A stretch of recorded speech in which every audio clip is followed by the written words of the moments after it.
Eto nga pala guys, yung bagong naked bike na nilabas ng Triumph Motorcycle, ang Trident 800. At isa nga pala tayo sa mga na-invite nila para sa kauna-unahang test ride na ginanap sa Kabsat sa Marilake. Isa na namang naked bike na merong 798cc with max torque na 61.9 foot-pound or 84 Nm at 8,500 RPM.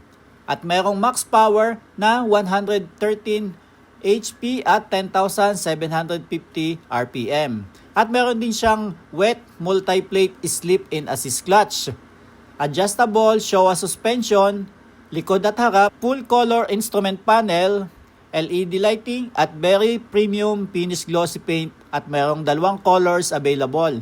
Merong black at red na pagpipilian. At meron din siyang 3 riding modes na pagpipilian for more power control.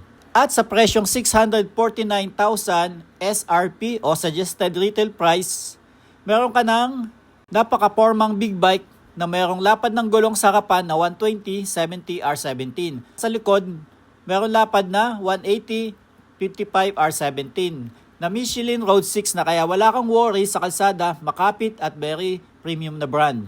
For more info, visit any Triumph showroom at baka para sa'yo na ang motor na to.